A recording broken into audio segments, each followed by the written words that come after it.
Johnny Mac with your daily comedy news Super Bowl preview edition. Are you pumped?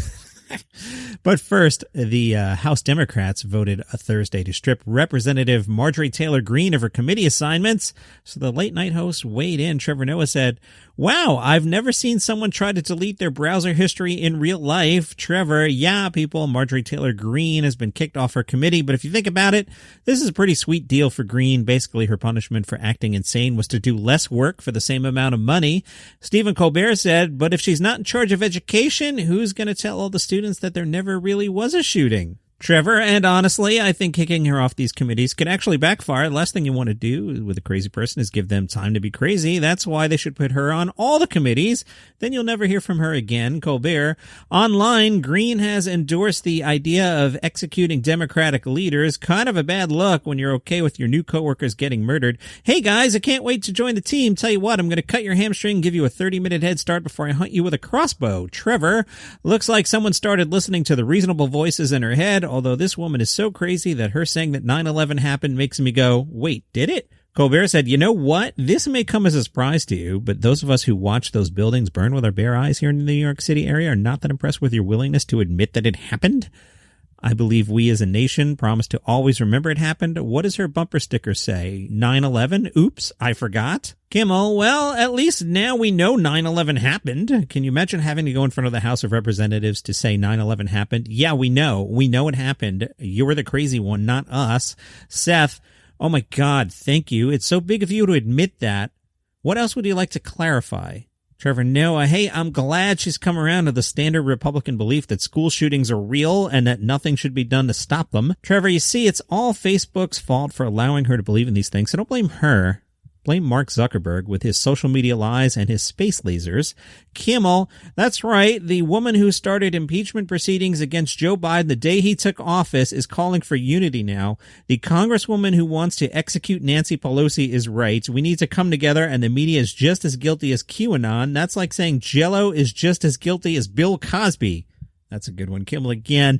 The worst part of this, she has still not been reprimanded in any way by fellow Republicans in the House. In fact, they gave her a standing ovation. Some of them, not all of them. Some of them didn't want to stand up for fear they could be targeted by Jewish space lasers. And Trevor Noah said, look, man, Marjorie Taylor Greene isn't the first person to believe these things that she read on the internet, but her defense isn't really reassuring because basically what she's saying is, yep, until now, I believe that school shootings were fake. 9/11 didn't happen, and that Jewish space lasers blew up California, but that's only because I'm incapable of separating fantasy from reality, so let's do the right thing and let me go back to making laws.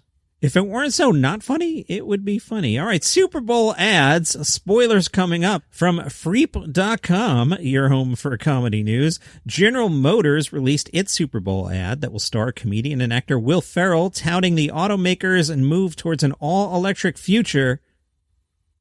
In the 60-second spot, which will run during the first quarter of the game, Will Ferrell discovers that Norway far outpaces the United States in electrical vehicle adoption. The spot is called No Way, Norway, and it also features Kenan Thompson and Awkwafina.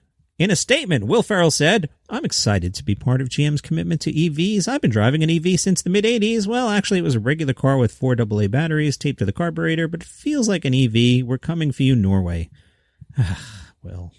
The GM suit says the big game is the perfect venue for the incomparable Will Ferrell to encourage us all to reconsider what we know about electric vehicles and to invite everybody in. And since I'm a climate emergency guy, I will share with you that GM plans to launch 30 new EVs by 2025. And I think I read during the week that they're going to stop selling gasoline-powered vehicles by 2035. But I digress. Let's talk about Amy Schumer's commercial.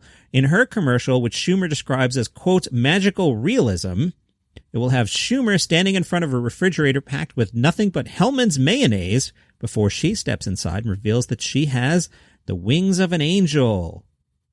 Angel Amy is there to raise awareness about the issue of food waste and to encourage Americans to leverage their culinary creativity to make taste, not waste, with ingredients that might otherwise end up in the trash. The Hellmann's website explains, today's episode is weird, isn't it? Guess what's inside your fridge? Amy Schumer is here to help Hellmann's end food waste by opening America's pantries and making snack magic, sad solitary ingredients, which will now join a delicious creamy group hug.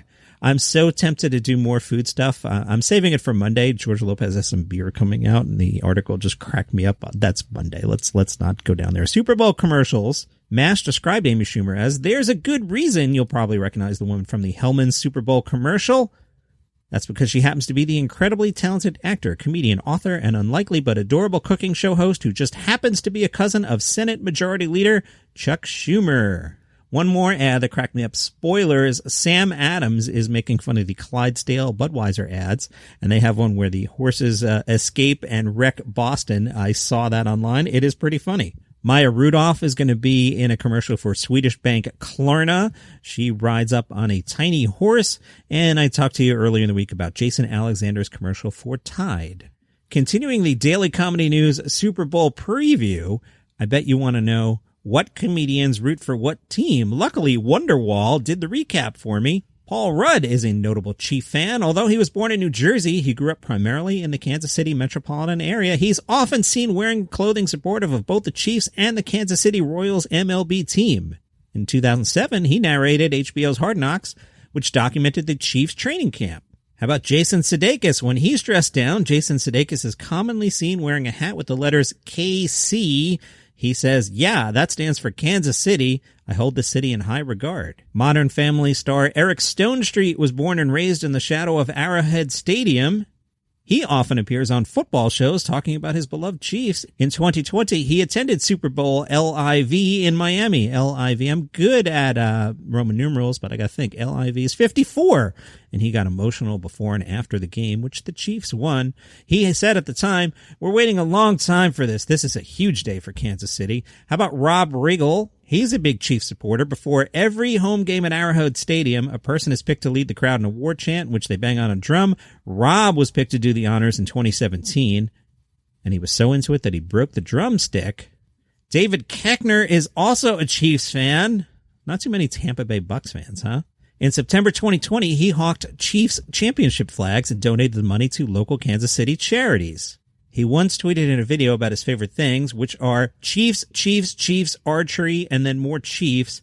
Bill Burr will represent the Tampa Bay Bucs, and it's all because of Tom Brady, who Bill loves. He was on Pardon My Take and said, "Listen, I'm not going to lie to you. It hurts like hell that he's gone, but you know what? That's what happens in sports. I would never be upset, and I would never root against that guy unless the Patriots were playing the Bucs. I'm a Patriots fan first, but good for him. He delayed money so many times, making sure that we had a good team, and he took us to 9 Super Bowls, winning 6.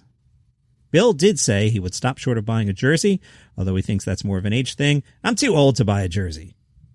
All right, don't forget, on Monday, I will announce the matchup for the Daily Comedy News Top Dog, in which I will pit 2 comedians, and you guys will vote. If you cannot wait to find out the matchup, you could find out right now at buymeacoffee.com/dailycomedynews. Otherwise, Monday I'll tell you here, and I'll tell you on the Instagram, which is Daily Comedy News. In the new full-length trailer for Coming to America, we see Eddie Murphy returning to Queens, New York, that's where I'm from, to find his long-lost son, who will be the heir to his throne. That son played by Jermaine Fowler. In the trailer, we get to see more of Leslie Jones as his son's mother, as well as some more from Tracy Morgan.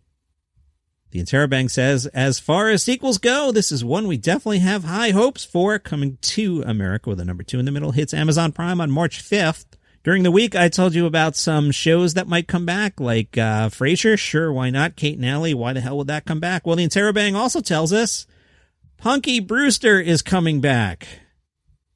In this continuation of the iconic 80s sitcom, I'm pushing back on that. In this continuation of a sitcom that existed in the 1980s, that is not iconic, sorry, about a bright young girl raised by a foster dad, Punky Brewster is now a single mother of 3 trying to get her life back on track when she meets Izzy, a young girl in the foster system who reminds Punky a lot of her younger self. Punky Brewster on Peacock, the streaming service that has no original ideas, February 25th. And great job, Eddie Izzard. I had told you that she was going to run 32 marathons in 31 days in January. Eddie did it. These were live streamed from a treadmill at London's Riverside Studios. Eddie did this while interviewing celebrity guests, including George Clooney and Judi Dench. I thought Judi had died, but I guess M died in James Bond movies, and I killed off Judi in my mind. Judi Dench not dead, apparently. Glad to hear that. And I believe it's Dame Judi Dench, right? I don't want to get like letters from the Brits being like, "You disrespected Judi Dench. What's wrong with you?" Eddie called the running tour Make Humanity Great Again and sported a blue baseball cap with the slogan during her runs. Eddie says, I am, as we British say, knackered, but I'm okay. I mean, if you're going to raise money, you got to do something kind of audacious. Great job, Eddie Izzard. That is your daily comedy news for today. You can follow the show on Spotify, subscribe on Apple Podcasts. If you want to support the show, buymeacoffee.com/dailycomedynews. Hey, Rennie, thanks for always retweeting. Susan, I know you're out there every day. Follow the show on Instagram, which is Daily Comedy News, and I will catch you tomorrow.